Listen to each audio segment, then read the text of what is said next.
What is up, Maniacs? Welcome back to another Twilight Masquerade TCG guide. This time we're going to be looking at Volbeat and illumise. Are they competitive? Are they collectible? Let's find out. Let's start with Volbeat. Volbeat's probably the worst card out of the two. So it's got 70 HP, which is really good. You can buddy poffin for it, and you're avoiding being bench sniped by Dragapult. So that's really good. Retreat cost again is good. You can pivot in and out of a Pokemon by just attaching an energy and then discarding to retreat. So that's really good for setting up. When you look at its attacks, those are the two things that are letting this card down. So Quick Sign is essentially a worse version of Call for Family. So it lets you search your deck for up to 2 basic Pokemon and put them onto your bench. The downside is you can only use this if you're going first on your first turn. And if you look at Call for Family on Pidgey, for example, and there are a lot of Pokemon that have Call for Family, some of them allow you to bring 1 onto your bench, some of them allow you to do 2. So in fair comparison, this Pidgey allows you to put 2 on the bench, the same as Volbeat, except for Call for Family on Pidgey can be used at any point in the game, so you're not restricted to it only being used on the first turn. So that really limits Volbeat's utility, like you're only really getting any use out of Volbeat on your first turn, in which case you may as well just play any other Pokemon that plays Call for Family. So yeah, not a great attack, and way too niche, and yeah, not enough utility. Coordinated Strike just doesn't do enough damage for 2 energy. It does 80 damage if you have an illumise on the bench. So there's another kind of niche setup that you have to have in play, and that means you have to have illumise on your bench. Not great. So yeah, if I was going to rank Volbeat, it would be D tier. Do not use this card. There's just better cards if you're trying to set up your bench, like the Pidgey. And Pidgey allows you to evolve into Pidgeot EX, right? So you're going to then be able to search for any cards you want, so it's so much better than Volbeat.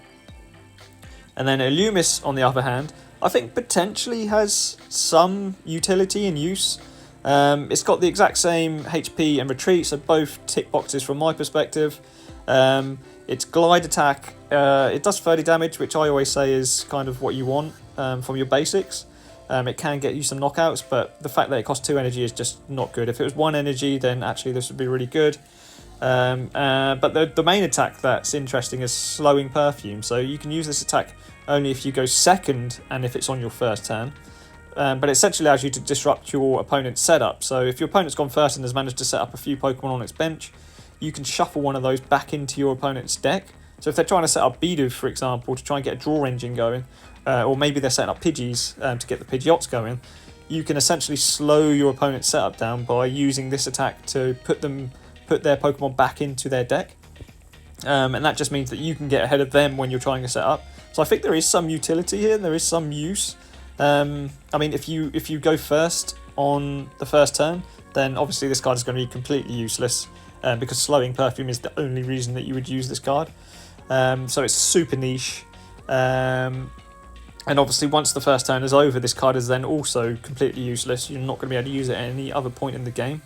But if you can disrupt and you can set up quicker than your opponent, that can sometimes mean that you win the game. So illumise, I can see some utility and use there. So I'm not necessarily going to rank this as a D tier like I did for Volbeat.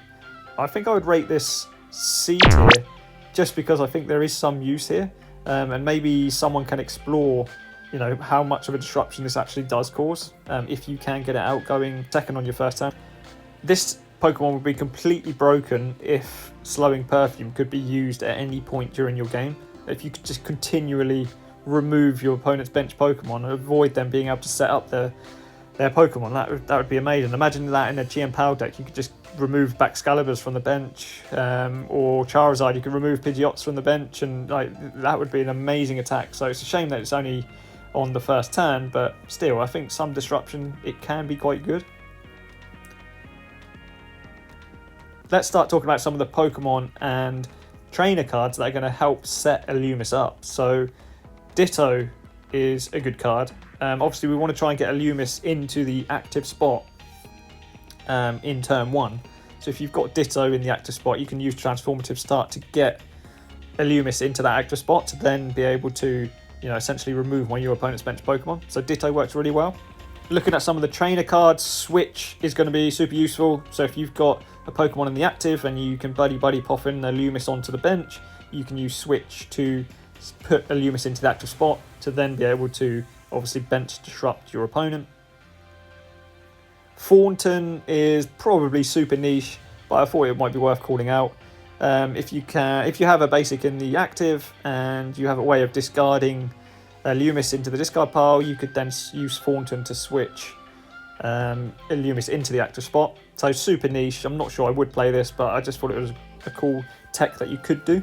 Bug catching set, again, I've mentioned this in every grass Pokemon guide that I've done so far in the Twilight Masquerade set. Bug catching set is really good because you can look at the top 7 cards of your deck and pull out any of those illumise and put them on the bench, and get the energy into your hand to also potentially retreat the active Pokemon and then promote your illumise. You're obviously going to want Buddy Buddy Poffins because illumise can be found using Buddy Buddy Poffins. So obviously that I don't need to really go through Buddy Buddy Poffin because you guys know how good this card is, and it's practically in every deck in the meta.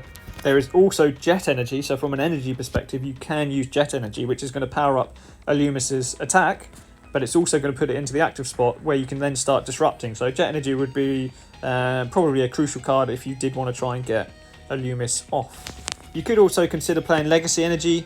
You could attach it to illumise, bench disrupt. If they get a knockout on illumise, you're not going to be losing any prize cards, so you're essentially disrupting for free.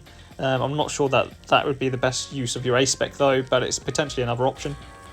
And that just about wraps it up, guys. Volbeat, we don't recommend you use. Illumise, we recommend you could explore it, see how well this does at disrupting. But yeah, let us know down in the comments what you thought. Are there any other cards that could work well with this? Are there any decks that you could think that illumise could work in? And if you're new and this is the first video that you've watched in this series, we're slowly working our way through the Twilight Masquerade set, putting together different guides on all of the Pokemon. We're part way through the grass types at the moment, so we're going to continue working through those. If you're interested in that content, follow the channel. We're on our way to 1,000 subscribers, so we really appreciate all the help. And until next time, that's me shuffling out again.